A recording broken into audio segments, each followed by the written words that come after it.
حکومت کی جانب سے وقف ترمیمی بل کی منظوری کی کوششوں کے پیش نظر آل انڈیا مسلم پرسنل لا بورڈ نے اس متنازع بل کی مخالفت کے لیے مجلس عمل تشکیل دی ہے، جس کے آرگنائزر ڈاکٹر سید قاسم رسول الیاس مقرر کیے گئے ہیں۔ ایسی صورت میں جبکہ حکومت اور اس کی حلیف پارٹیاں اس متنازع اور مسلمانوں کے لیے ناقابل قبول بل کو منظور کرنے پر مصر ہیں، اور اس بات کا قوی اندیشہ بھی ہے کہ 12 مارچ سے شروع ہونے والے پارلیمنٹ سیشن میں اس بل کو منظور کر لیا جائے گا۔ آل انڈیا مسلم پرسنل لا بورڈ نے اس ضرورت کو محسوس کیا کہ ایک بار پھر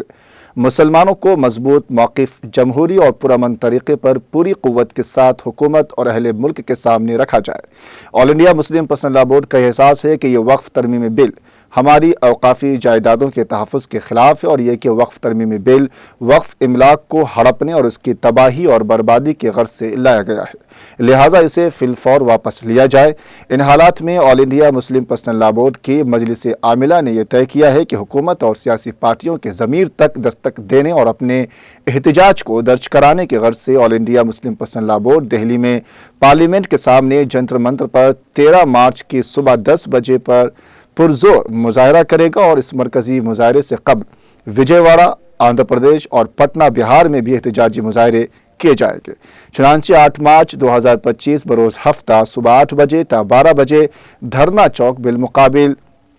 انکار ہوٹل وجے واڑہ میں ایک احتجاجی دھرنا منظم کیا جا رہا ہے۔ وجے واڑہ کے اس احتجاجی مظاہرے کو پراثر اور کامیاب بنانے کے لیے یہ press conference media plus auditorium میں بلائی گئی ہے، تاکہ پرنٹ میڈیا اور الیکٹرانک میڈیا کے ذریعے عوام میں شعور بیدار کیا جائے اور 8 مارچ کو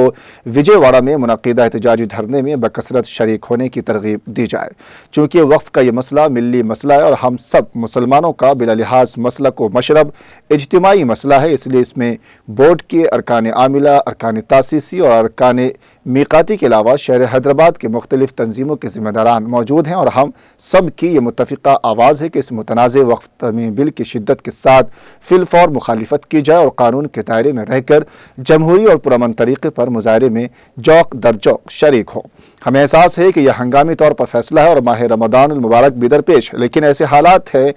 مسئلے کی نزاکت کو سامنے رکھتے ہوئے اوقاف کی املاک کا تحفظ اور شاعر دین کے تحفظ کے لیے کوششیں جاری رکھنی چاہیے۔